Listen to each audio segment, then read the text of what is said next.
tienen toda esta semana para aprenderse el Salmo número 1. El próximo domingo sacaré a un hombre y a una hermana para que lo diga, si lo quieren decir cada uno o la mitad uno y la mitad el otro, como quieran. Es un salmo precioso, es un salmo lindísimo que trae mucha bendición a nuestra vida. Todos los salmos son una maravilla, ¿eh? Todos los salmos. Los que están siguiendo los devocionales de cada mañana, estamos haciendo un recorrido por algunos salmos y realmente yo personalmente estoy disfrutando muchísimo porque es literatura bíblica, literatura hebrea, poesía hebrea, y si tuvierais algunos la oportunidad de poder leer esos salmos en hebreo, es increíble ver veces cómo riman, cómo las palabras juegan y hacen sonidos muy interesantes. Por ejemplo, en el Salmo número 1, Ashrei Haish Asher Lo Halach Basar Reshaim Utere Hataim Umoshal de Sin Lo Yesha. Ese es el río del agua del desierto. Y cuando lo vas pronunciando de una forma lenta y pausada, vas como yendo con una multitud de gente que se sabe el Salmo de memoria, vas viendo cómo es como si se produjera un río, un hilo de agua, ¿no? Y hay muchas claves para aprenderse los salmos. El Salmo 119, que en su día también lo estudiamos aquí en la Biblia, estudiamos todas las preguntas que aparecen, y es un salmo realmente extraordinario donde vemos el orden, cómo va una letra llevándote a otra y a otra y a otra, y así lo puedes aprender mucho más fácil, porque sabes que las primeras 8 letras, los primeros 8 versículos, empiezan por la misma letra, las siguientes 8 por la segunda letra, y así sucesivamente, y puedes ubicarte en cualquier momento en la parte del salmo que está leyendo con qué letra, con qué palabra empieza ese versículo. Realmente les animo a que lean el libro de los salmos. De hecho, todos los días deberíamos leer algunos salmos. Hay salmos para empezar el día, salmos para ir a la guerra, salmos para gente que está pasando dificultades. Hay un salmo para la gente anciana, para la gente que ya tiene una cierta edad en la vida. Hay salmos para las mujeres que están a punto de dar a luz. Hay salmos para todos los momentos y circunstancias, por muy difíciles y adversas que sean de la vida. Así que lean ese libro de los salmos, que es realmente algo extraordinario. Su nombre original, salmo, es Teilín, y de ahí viene la palabra oración, que es Teilá. Teilá es oración, Teilín es salmos, y está relacionado el mundo de los salmos, el mundo de la alabanza, con la oración, porque la alabanza y la oración van de la mano, una lleva a la otra. Bueno, voy a pedirle a los niños, ya si pueden pasar, ¿verdad?, a sus respectivas clases, y nosotros nos vamos a quedar aquí, y les invito a abrir la carta del apóstol Pablo a los Filipenses. Carta del apóstol Pablo a los Filipenses. Vamos en esta tarde a estar analizando esta hermosa epístola. Entraría dentro de las epístolas de prisión. Saben ustedes, lo hemos dicho muchas veces, que hay 4 cartas que el apóstol Pablo escribió desde la cárcel. Esta es una de ellas. La siguiente sería Colosenses. Hay otra que es la carta a los Efesios, y una carta también que se la escribió al hermano Filemón, al que había perdido un esclavo llamado Onésimo. Estas 4 cartas las escribe Pablo desde su mazmorra, desde su cárcel en Roma, donde se calcula que pudo haber estado unos 4 años aproximadamente, entre el tiempo que estuvo preso en Cesarea, luego posteriormente fue llevado a Roma, donde él apeló como ciudadano romano para que el emperador romano atendiera su causa. Pues en ese intervalo pasaron aproximadamente 4 años. La carta a los Filipenses es la carta más personal de todas las que Pablo escribe. Aparece en más de 100 ocasiones el pronombre personal en primera persona. Cuando uno lee la carta a Filipenses, aunque es una carta relativamente corta, pero muy profunda, uno nota que hay un cariño especial de Pablo por esa iglesia. Tenemos en el libro de los Hechos el registro de cómo empezó la obra. Y es muy importante saber cómo empezó la obra. Algunos de ustedes que han estado aquí desde el principio, otros que se han ido añadiendo con el paso de los años, ¿verdad? Pero es muy importante a veces ver cómo comenzó la obra. Y en esta ocasión, gracias al Señor, el libro de los Hechos, en el capítulo 16, nos relata cómo Pablo recibió un llamado especial para ir a la ciudad de Filipo, a predicarles el Evangelio. En Hechos capítulo 16, a partir del versículo 9, la palabra de Dios nos dice lo siguiente. Se le mostró a Pablo una visión de noche. En esa visión él ve un varón, un hombre macedonio, que estaba de pie, rogándole y diciéndole: pasa a Macedonia y ayúdanos. Cuando vio la visión, ahora fíjense cómo hablan en plural, procuramos, no dice que él procuró ir, sino que los que estaban con él, Silas, Lucas, que era el que iba relatando el viaje, dice que enseguida procuramos partir para Macedonia, dando por cierto que Dios nos llamaba. La visión, el llamado, lo había recibido Pablo, pero ellos, como estaban viajando y en el equipo ministerial de Pablo, ellos también consideraban que ellos también habían sido llamados para ir a predicarles el Evangelio a esa ciudad. Zarpando pues de Troas, vinimos rumbo directo a Samotracia y al día siguiente a Neápolis. Y de allí a Filipos, que es la primera ciudad de la provincia de Macedonia y una colonia. Y estuvimos en aquella ciudad algunos días. Y un día de reposo salimos fuera de la puerta. Esto es algo muy significativo, porque no dice que en un día de reposo, como era la costumbre de Pablo, se fue a la sinagoga a predicarle a los judíos. Es que no había sinagoga. Dice que se fue fuera de la puerta, junto al río, donde solía hacerse la oración, y sentándonos hablamos a las mujeres que se habían reunido. No menciona presencia de hombres. ¿Por qué no había sinagoga en Filipo? Pues porque no había ni siquiera el grupo mínimo, que se llama en hebreo minyan. Un minyan es un grupo de 10 varones, que es lo que se necesita para abrir un lugar de culto o una sinagoga. Como se ve que no había esa cantidad, las mujeres decidieron tener sus cultos de oración junto a un río a las afueras de la ciudad. Y Pablo fue allí, aprovechando la ocasión. Y entonces allí estaba una mujer llamada Lidia, vendedora de púrpura, de la ciudad de Tiatira, que adoraba a Dios. Ahora, antes de terminar de leer este versículo, ¿por qué menciona el lugar de donde era Lidia? ¿Qué más da? Podía haber dicho el texto: había allí una mujer llamada Lidia que se dedicaba a vender púrpura, que adoraba a Dios, y omitir que era de la ciudad de Tiatira. Y entonces uno tiene que decir, bueno, ¿por qué se menciona esta ciudad en ese momento, hablando de esa mujer en particular? Porque da la casualidad de que la iglesia de Tiatira, que se menciona en el libro del Apocalipsis, era una iglesia que tenía un gravísimo problema, porque una mujer que la llamaban, o tal vez se llamaba realmente Jezabel, como aquella reina perversa del Antiguo Testamento, la reina Jezabel, casada con Acab, dice que ella se había autoproclamado profetisa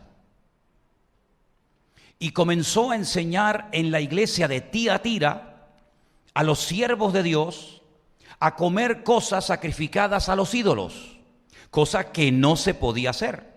Porque en Hechos capítulo 15, en el primer concilio de Jerusalén, léanlo tranquilamente después al llegar a casa, viendo que había problemas de convivencia entre judíos y gentiles, en ese concilio se toman acuerdos y se escriben y se mandan cartas a todas las iglesias de la época. Y una de las cosas que no se podía hacer en aquella época era comer carne que previamente había sido sacrificada a los ídolos, y menos que tuvieran sangre.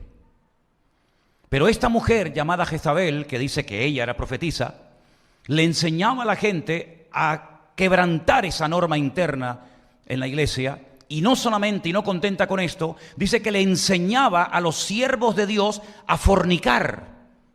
Y uno dice, pero bueno, pero tanta influencia, tanto poder y fuerza tenía esta mujer en esa iglesia que le permitían enseñar a fornicar a la gente. Es que no está enseñando Biblia, no está enseñando a amar a Dios, los mandamientos de la palabra de Dios, está enseñando a cometer relaciones ilícitas sexualmente hablando.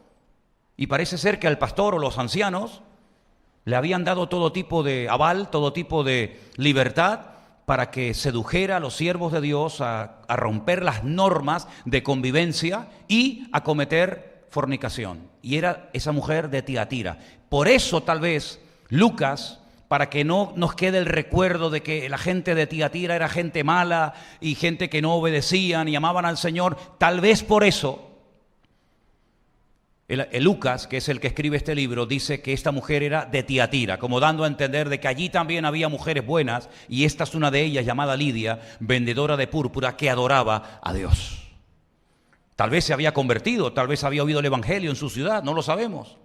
Pero lo que sí dice el texto es que ella estaba oyendo y el Señor abrió el corazón de ella para que estuviese atenta a lo que Pablo decía. Espero que el Señor esta tarde también abra vuestros corazones para que ustedes estén atentos a lo que en este caso no Pablo, sino Manolo Sierra les está predicando en esta tarde. Y cuando fue bautizada, se ve que no estaba bautizada, y su familia nos rogó diciendo: si habéis juzgado que yo sea fiel al Señor, entrad en mi casa y posad. Y nos obligó a quedarnos. Aconteció que mientras íbamos a la oración, se ve que ya era otro día, nos salió al encuentro una muchacha que tenía espíritu de adivinación, la cual le daba una gran ganancia a sus amos adivinando. Esta, siguiendo a Pablo y a nosotros, daba voces diciendo: estos hombres son siervos del Dios Altísimo, quienes os anuncian el camino de salvación. Y esto lo hacía por muchos días. Mas desagradando a Pablo, éste se volvió y le dijo al espíritu: te mando en el nombre de Jesucristo que salgas de ella. Y salió en aquella misma hora. Pero viendo sus amos que había salido la esperanza de su ganancia, prendieron a Pablo y a Silas y los trajeron al foro ante las autoridades. Y presentándolos a los magistrados dijeron: estos hombres, siendo judíos, alborotan nuestra ciudad y enseñan costumbres que no nos es lícito recibir ni hacer, pues somos romanos. Y se agolpó el pueblo contra ellos, y los magistrados, rasgándole las ropas, ordenaron azotarles con varas. Realmente uno se puede preguntar a estas alturas: ¿tú me llamaste a esta ciudad, Señor? Porque tú me dijiste en una noche, en una visión, que viniera a Filipos a predicar tu palabra, y cuando llegamos no hay ningún hombre que se convierta, pequeño grupito de mujeres que se reúnen a las afueras de la ciudad por echar fuera este espíritu de adivinación de esta joven. Me meten en la cárcel y previamente nos dan a Silas y a mí una paliza tremenda con varas. Y la historia sigue diciendo que después de haberlos azotado mucho, los echaron en la cárcel y le mandaron al carcelero que los guardase con seguridad.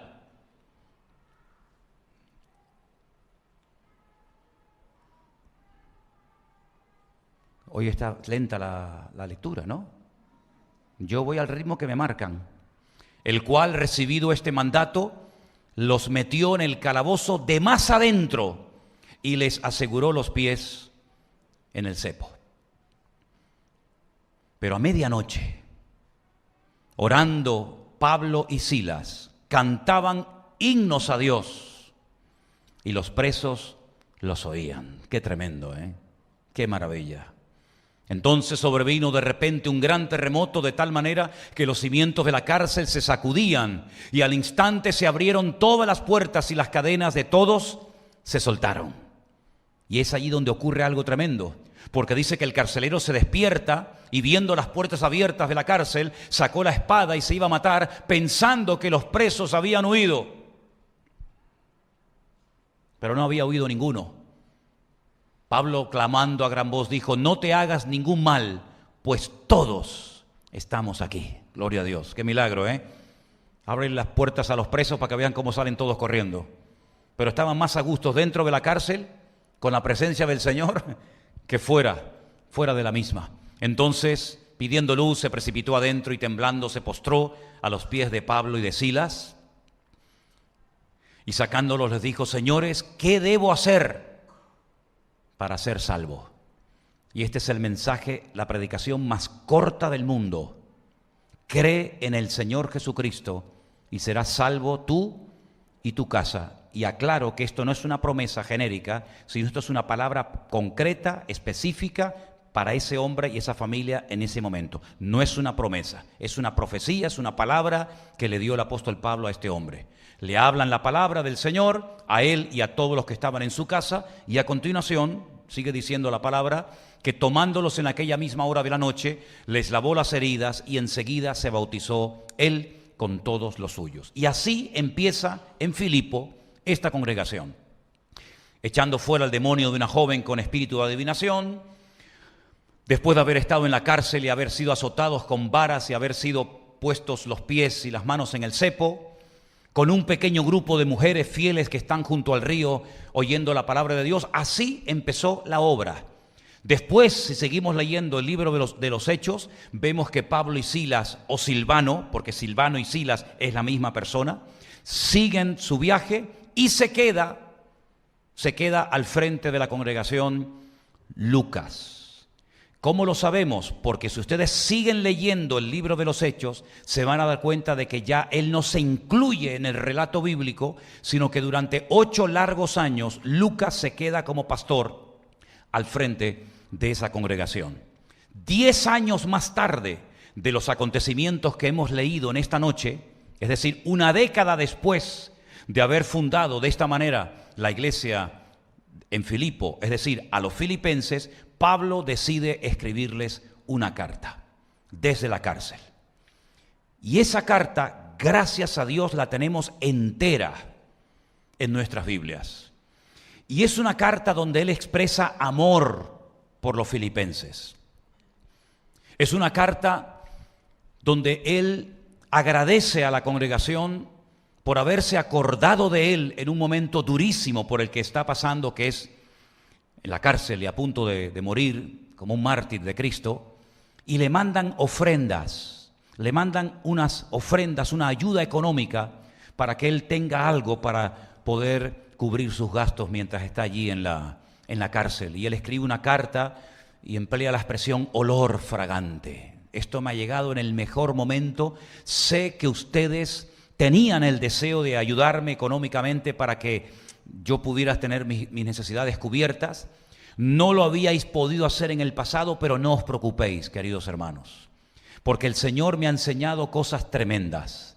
Me ha enseñado a vivir en abundancia y me ha enseñado a vivir en escasez. He aprendido a contentarme en cualquier situación de la vida en la que me encuentre. Y al final es cuando Él dice, porque todo lo puedo en Cristo que me fortalece.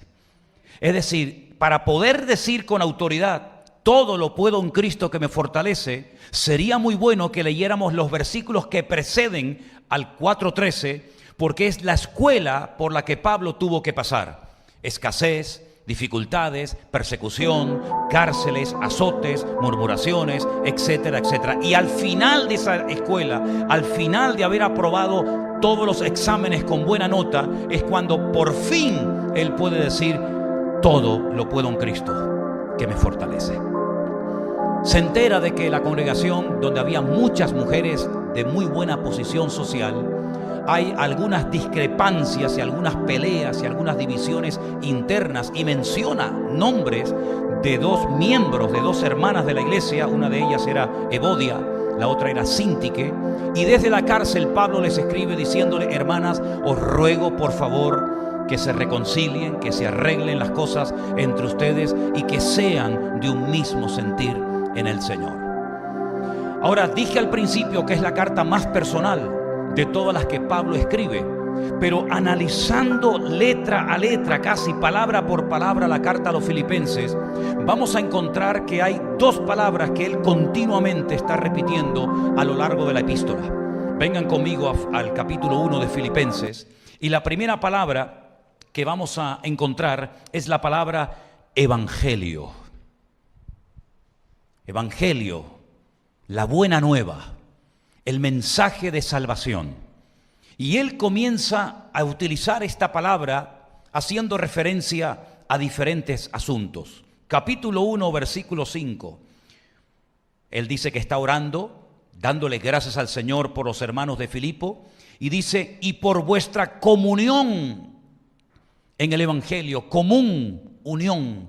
Estamos unidos, hay una unidad entre ustedes y yo a la hora de predicar, de anunciar, de vivir y de practicar el Evangelio. Es decir, no es que ustedes están predicando una cosa y yo estoy predicando otra, sino que estamos en una común unión, hay coinonía, hay una unidad perfecta, maravillosa entre la congregación y yo, porque tenemos en común el Evangelio desde el primer día hasta ahora.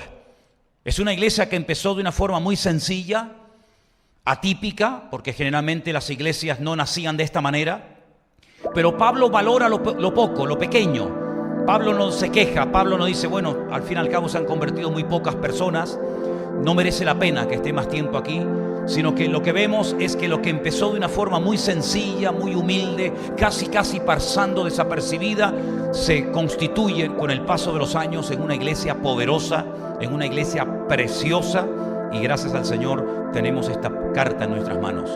En el capítulo 1, versículo 7, también dice, y como me es justo sentir esto de todos vosotros, por cuanto os tengo en el corazón y en mis prisiones y en la defensa y confirmación del Evangelio, ¿verdad? Una vez más utiliza la palabra Evangelio en este caso para ver cómo Dios está confirmando, consolidando la obra en la iglesia y en el corazón de los miembros. Seguimos en el capítulo 1, saltamos al verso 12, donde dice, quiero que sepáis, hermanos, que las cosas que me han sucedido han redundado más bien para el progreso del Evangelio. Y esa palabra progreso en el texto original en griego es muy interesante porque habla de cómo se abrían paso los soldados romanos en la maleza, en lugares donde era muy difícil pasar, pero ellos a base de machetazo, ¿verdad? Y abriendo camino, pues iban avanzando, iban progresando. Y el apóstol Pablo dice, es verdad, ha habido dificultades, ha habido persecuciones, ha habido llanto, ha habido lágrimas, ha habido derramamiento de sangre, pero todo eso, quiero que sepan que no ha sido un freno al Evangelio, sino al contrario, todo esto ha redundado para el avance, para el desarrollo, para el progreso del Evangelio.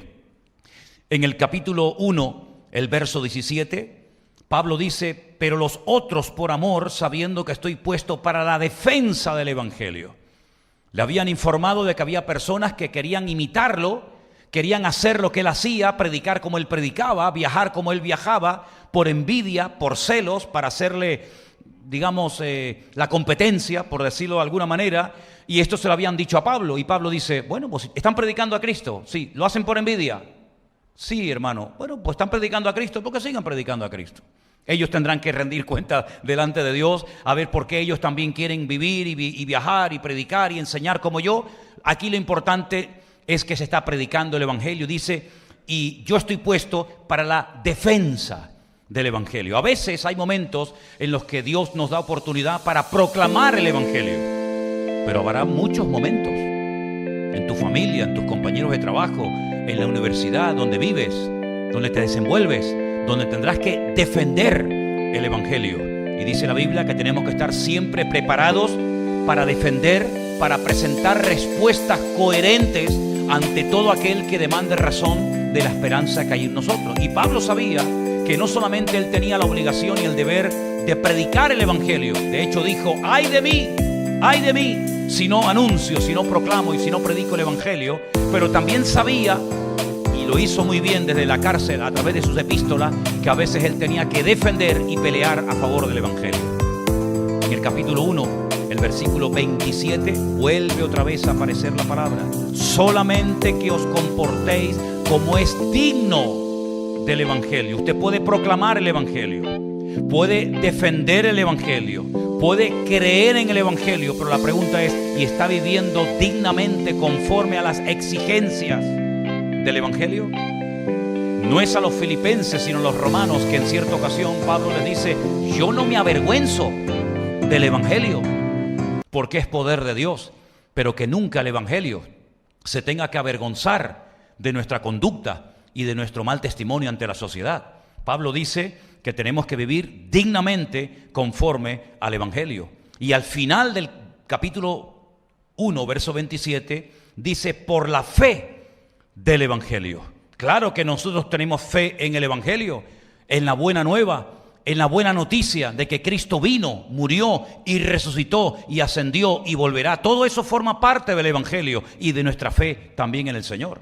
Capítulo 2, versículo 22, Él dice, pero ya conocéis los méritos de Él, que como a hijo a padre ha servido conmigo en el Evangelio. Servir, no servirse de, sino servir a, servir al Señor con el Evangelio, predicando su palabra. Otro concepto interesante del Evangelio. Capítulo 4, versículo 3, nuevamente vuelve a aparecer la famosa frase o la famosa palabra. Asimismo te ruego también a ti, compañero fiel, que ayudes a estas que combatieron juntamente conmigo en el Evangelio. Es decir, hace referencia a personas que se jugaron la vida, que no fueron cobardes, que no tuvieron miedo, que no salieron corriendo ante la adversidad, ante la persecución, ante la oposición de los enemigos, sino que pelearon, combatieron en el Evangelio juntamente con Él. En el capítulo 4, versículo 15 también dice, sabéis también vosotros, oh filipenses, que al principio de la predicación del Evangelio, los que habéis tomado nota o los que después escucharéis más detenidamente este estudio, este mensaje, os habéis dado cuenta de que Pablo utiliza el término, la palabra evangelio, para muchos asuntos diferentes que tienen que ver con nuestra relación con Dios y con nuestra responsabilidad y nuestros deberes cristianos. Aparece muchísimas veces la palabra evangelio, buena nueva, en su carta. Pero sorprendentemente, otra palabra que aparece muchísimo en la epístola de Pablo a los filipenses es la palabra gozo. Y muchos se han preguntado cómo es posible que un preso, sabiendo que le quedan tal vez pocos días de vida, sea capaz de descubrir el secreto de gozarse en la adversidad, en la lucha y a punto de morir como mártir. Hagamos nuevamente un recorrido a lo largo de la epístola y veamos dónde aparece esta palabra. Capítulo 1, versículos 3 y 4. Doy gracias a mi Dios siempre que me acuerdo de vosotros, siempre en todas mis oraciones, con gozo por todos vosotros. No oraba quejándose, no oraba lamentándose, sino que cuando se acordaba de esa iglesia, de esos miembros, del tiempo que él estuvo allí al frente de la congregación, dice, oro, clamo al Señor por vosotros con gozo en mi corazón, no con dolor, no con tristeza, sino con gozo. Versículo 4 dice, siempre en todas mis oraciones con gozo por todos vosotros. Versículo 18, ¿qué pues? Que no obstante, de todas maneras, o por pretexto o por verdad, Cristo es anunciado y en esto me gozo y me gozaré aún. ¿En qué se gozaba? En que el Evangelio estaba siendo predicado. A lo mejor no por personas con una buena intención, pero si al fin y al cabo predicaban y querían servir al Señor de alguna manera, aunque fuera por celos y por envidia, porque dicho sea de paso, y hago un paréntesis, una de las cosas que más me costó aceptar como pastor, ya como cristiano, pero más como pastor, es ver y conocer a gente con celos dentro de la obra de Dios. No es el celo por Dios en el buen sentido de la palabra, sino gente celosa, gente envidiosa, gente que en vez de gozarse en la bendición de otros, parece como que le tienen esos celos y esa envidia. Y eso no es nada nuevo, eso ha existido siempre y en la época de Pablo más todavía. Pero Pablo dice, mira, si lo hacen por celos, por competencia, por envidia, por figurar, por aparentar, mira, aquí lo importante de lo que se trata es que se predique el Evangelio y si lo hacen, yo en eso me gozo y me seguiré gozando. ¿Cuántos dicen amén? Qué filosofía de la vida, ¿no? Qué tremendo. En el capítulo 2, versículo 2, Pablo dice, completad mi gozo. Complétenlo, únanse al gozo que yo tengo, no se queden fuera. Yo estoy bendecido, júntense, péguense a mí para que se les pegue la bendición. Yo estoy gozoso, júntense a mí. ¿Estás triste? Pues pégate a un gozoso. Yo siempre digo, miren hermanos, en el mundo natural la salud no se pega, lo que se pega es la enfermedad, ¿sí o no? En el mundo natural, un sano se junta a un enfermo y no lo cura. Pero ojo, que hay enfermedades y sabemos que estamos en tiempos en los que tenemos que guardar ciertas distancias y ciertas medidas. ¿Por qué? Porque hay cosas que se pegan. Pero en el mundo espiritual, algo que se da, y tenemos que descubrirlo y valorarlo, es que hay bendiciones que se pegan. ¿Cuántos creen eso? Algunos se preguntarán, ¿y usted puede demostrar esto bíblicamente? Claro, si no, no me atrevería a decir esto. Les voy a poner 2 ejemplos. La Biblia dice que cuando un día, y no me voy del tema, solamente a modo de ilustración, cuando Jetro, que era el suegro de Moisés, llega un día al campamento y ve a Moisés con tantas responsabilidades, con tanta gente que atender, que el hombre no tenía tiempo ni para descansar, ni para comer, ni para dormir, lo llama aparte y le dice, no vas a poder atender tú solo a tanta gente. Por muy temprano que te levantes, por mucha gente que quieras atender, siempre quedarán más por ser atendidos que los que has atendido.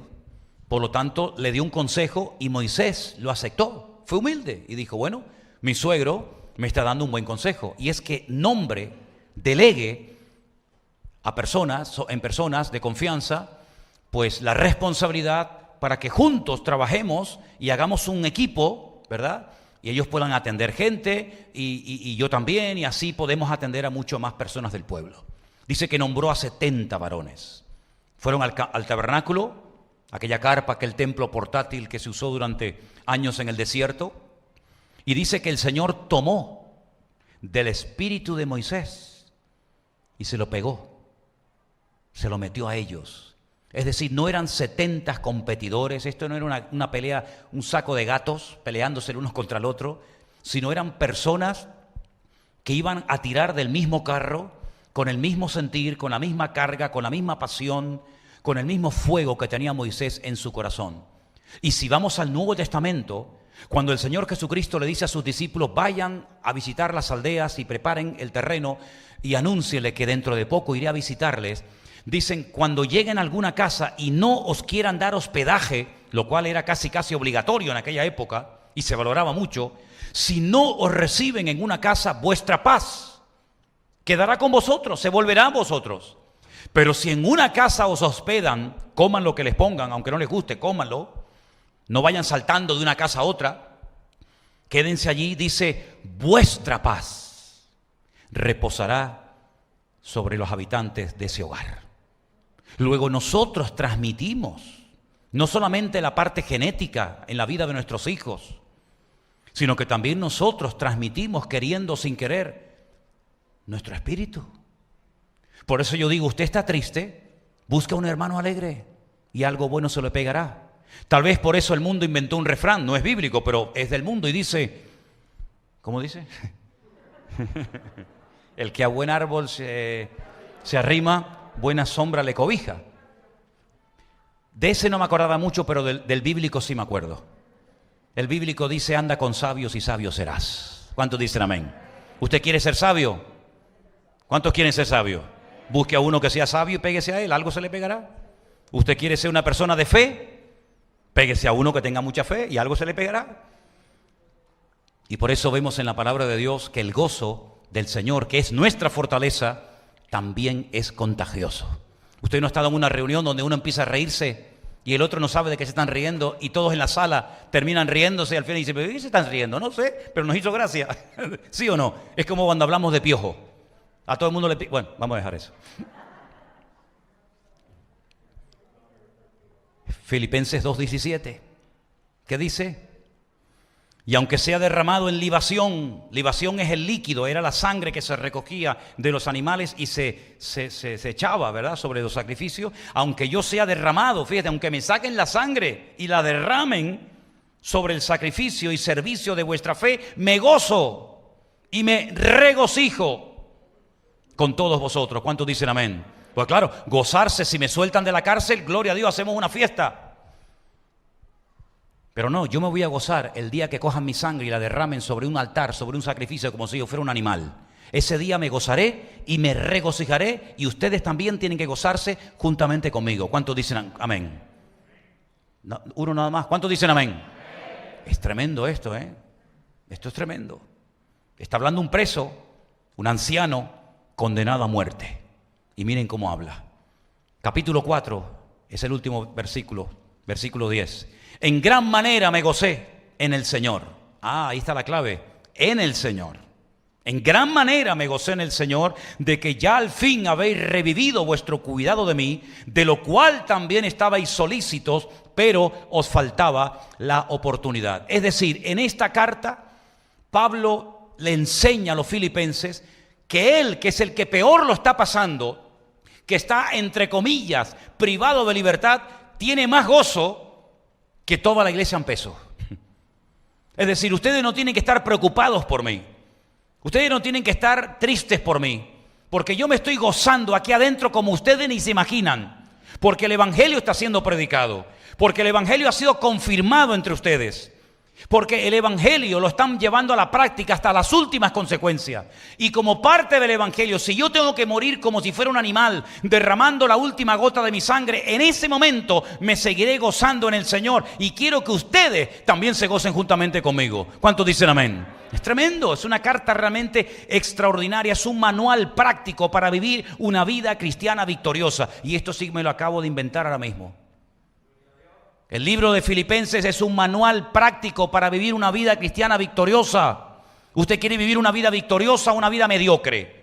¿Usted quiere vivir de victoria en victoria o quiere vivir de llanto en llanto y de lamento en lamento? Pues en Filipenses encontramos un ejemplo de un hombre condenado a muerte que probablemente nunca más volvió a viajar y a visitar congregaciones, que aprendió a gozarse en el Señor.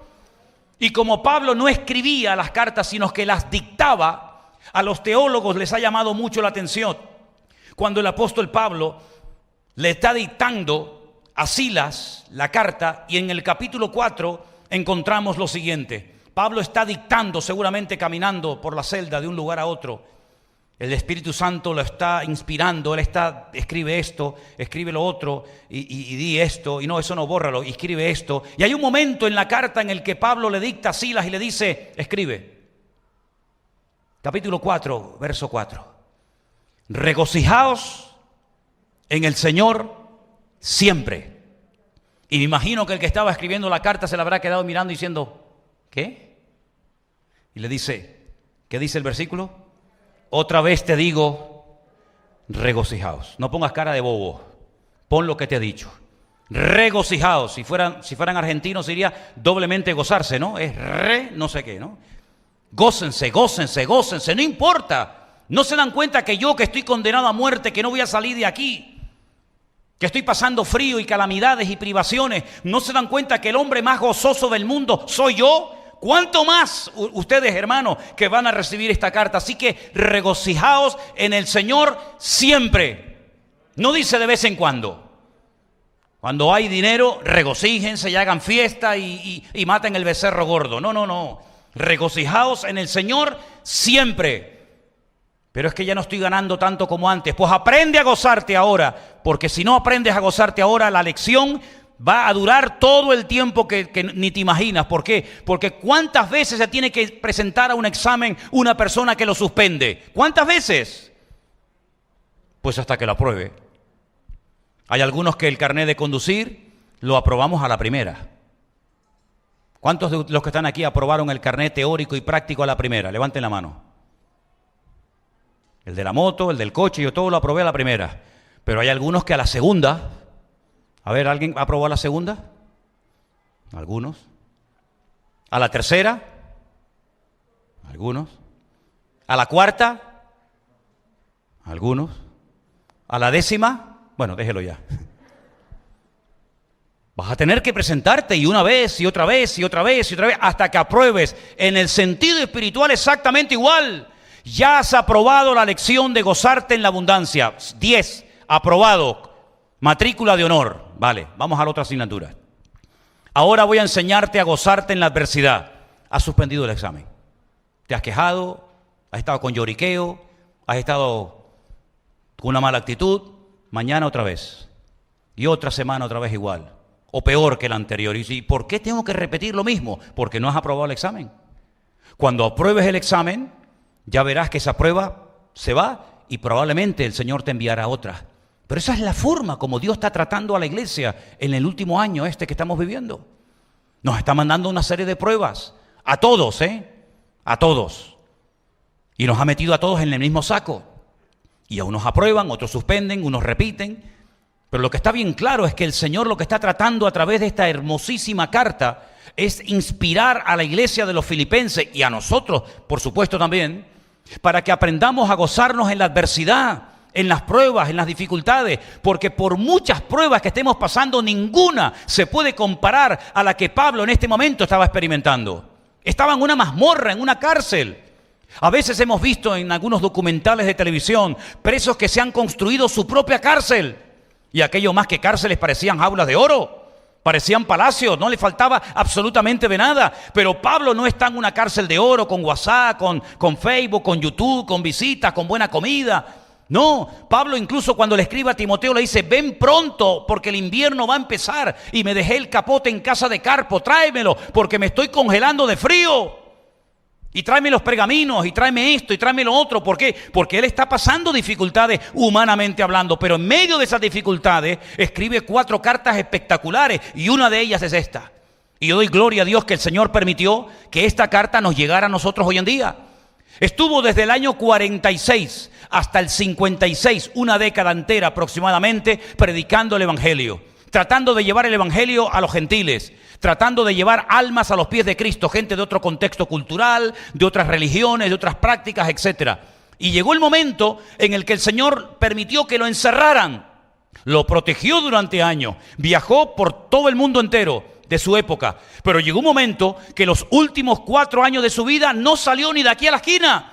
Tenía unas cadenas en las manos y en los pies que le impedían viajar, pero Pablo nos dice: ¿y ahora qué hago? ¿Ahora qué hago? No puedo predicar, no puedo orar, no puedo... No. Pero ¿no lo veis que en la cárcel de Filipo fue una práctica para lo que se le venía encima?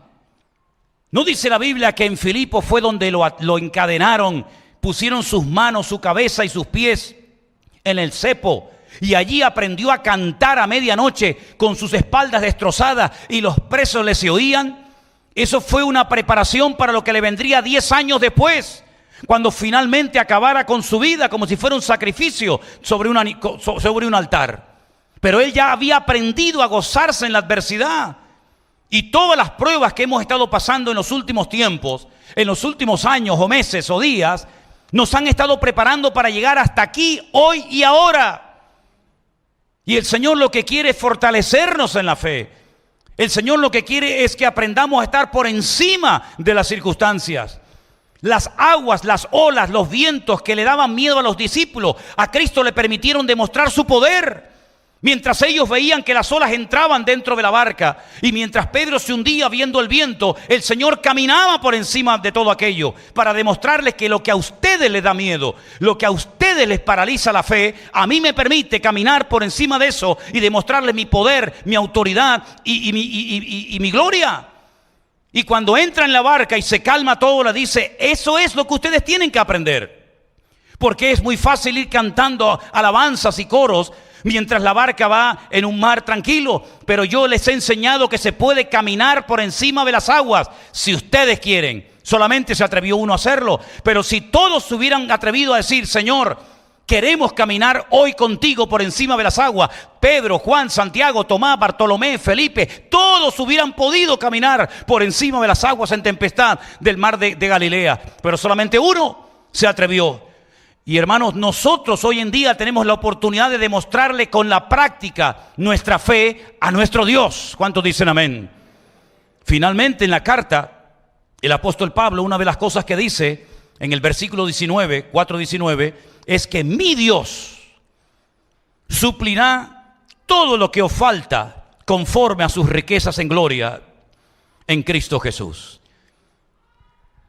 Es decir, Él está plenamente convencido que si a mí el Señor me ha provisto mis necesidades, también a vosotros os suplirá todo lo que os falta conforme a sus riquezas en gloria en Cristo Jesús. ¿No te has hecho esta pregunta alguna vez, hermano y hermana?